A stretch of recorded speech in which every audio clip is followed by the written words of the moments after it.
ডাকসুর নির্বাচন স্থগিতাদেশ দিয়েছে হাইকোর্ট এবং এই বিষয়ে তাৎক্ষণিক প্রতিক্রিয়াও জানিয়েছেন শিক্ষার্থীরা। আমরা সবশেষ তথ্যটি জেনে আসতে চাই। ঢাকা বিশ্ববিদ্যালয়ে রয়েছেন সহকর্মী আহমেদ সোহাগ। সোহাগ, ডাকসুর নির্বাচনে ক্যাম্পাসে এক ধরনের উৎসব মুখর পরিস্থিতি বিরাজ করছিল। হাইকোর্টের এই ধরনের স্থগিতাদেশ আদেশের পরে শিক্ষার্থীরা আসলে কি ধরনের অভিব্যক্তি জানাচ্ছেন?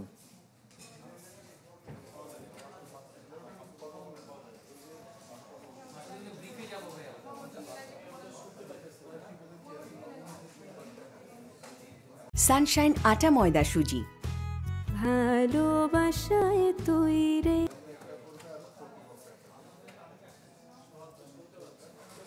দর্শক, আমরা অপেক্ষা করছি নিশ্চয়ই। আমরা ঢাকা বিশ্ববিদ্যালয়ের ডাকসুর যে আছে, ডাকসুর কার্যালয়ের সামনে আছে। কিছুক্ষণ আগে আমরা কিন্তু জানতে পেরেছি যে ডাকসু নির্বাচনকে হাইকোর্ট কিছুক্ষণ আগে স্থগিত ঘোষণা করেছে। তারিখটা আমরা নিশ্চিত হওয়ার পরে আসলে পরিপূর্ণভাবে আপনাদেরকে জানাতে পারছি।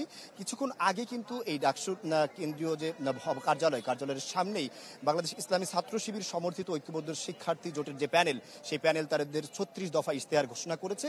এই তারা কিন্তু তাৎক্ষণিকভাবে যেহেতু যখন ঘোষণাটা হয় হাইকোর্ট থেকে, তারা যেহেতু একটি প্রেস ব্রিফিংয়ে ছিলেন, তাই আসলে তারা তখন আমাদেরকে আসলে তাদের মতামতটি জানাতে পারেনি। তারা জানিয়েছেন যে তাদের দলীয় ফোরামে আসলে বৈঠকের পরে তারা আসলে তাদের যে মূল বক্তব্য, সেই বক্তব্য জানতে পারবে। আমরা আমাদের সাথে এখন ঢাকা বিশ্ববিদ্যালয় শাখা শিবিরের মিডিয়া এবং প্রচার বিষয়ক সম্পাদক আছেন, তার সাথে একটু কথা বলার চেষ্টা করব। হাইকোর্ট ডাকসু নির্বাচনকে স্থগিত করেছে, শিবির এবং শিবির সমর্থিত প্যানেল বিষয়টাকে কিভাবে দেখছে? প্রথমত এই সংবাদ আমরা যখন প্রেস ব্রিফিং করছিলাম, আমাদের ইশতেহার ঘোষণা করছিলাম, তখনই আমরা শুনতে পেয়েছি। এটা খুবই হতাশাজনক যে ডাকসু নির্বাচন ছাত্রদের একটা আশা আকাঙ্ক্ষার জায়গা, এবং কিসের ভিত্তিতে এই সিদ্ধান্ত এসেছে তাও আমরা জানি না।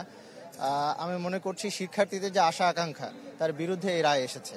সুতরাং আর বিস্তারিত মতামত আমরা তখনই জানাতে পারবো যখন দেখবো যে হাইকোর্ট কিসের ভিত্তিতে রায় দিয়েছে। কিন্তু আমরা মনে করছি যে সাধারণ শিক্ষার্থীর যে স্পিরিট, এই স্পিরিটের বিপরীতে এই রায় গিয়েছে আমরা মনে করছি। আপনার কি মনে হয় এখানে কোনো চক্রান্ত আছে কোনো পক্ষের? তা তো আমরা আশঙ্কা করতেই পারি। আমরা যখন দেখছি, যখন থেকে ডাকসু নির্বাচনের তফসিল ঘোষণা হয়েছে, তখন থেকে প্রশাসনের একপাক্ষিক আচরণ দেখতে পেয়েছি, নির্দিষ্ট ছাত্র সংগঠনকে ফেভার করার আচরণ দেখতে পেয়েছি, এবং নানা ধরনের ষড়যন্ত্র তো আমরা লক্ষ্য করছি। সুতরাং এটা অবশ্যই একটা আশঙ্কার জায়গা। কার ভিত্তিতে প্রশাসন যখন ডাকসু গণিয়ে আসছে এবং শিক্ষার্থীরা উৎসবমুখর পরিবেশে, প্রার্থীরা উৎসবমুখর পরিবেশে প্রচারণা চালাচ্ছে, শিক্ষার্থীরা সাড়া দিচ্ছে, এই মুহূর্তে হঠাৎ করে এটা কিভাবে, এটা আসলে আশঙ্কার জায়গা। আপনার কি মনে হয় নির্বাচনের যে স্বাভাবিক পরিবেশ আছে, এই পরিবেশে নির্বাচন স্থগিত করাটা হাইকোর্টের ঠিক হয়েছে, বা প্রশাসনের কে দায়িত্ব না দিয়ে হাইকোর্ট এই দায়িত্বটা নিয়ে নেওয়াটা কতটুকু যৌক্তিক হয়েছে বলে মনে করেন? আমার মনে হয় যে এই দায়িত্ব বিশ্ববিদ্যালয় প্রশাসনের উপরে ছেড়ে দেওয়া উচিত ছিল, এবং বর্তমান নির্বাচন হওয়ার যে ধরনের পরিবেশ, কিছু সমস্যা সম্ভাবনা থাকার পরেও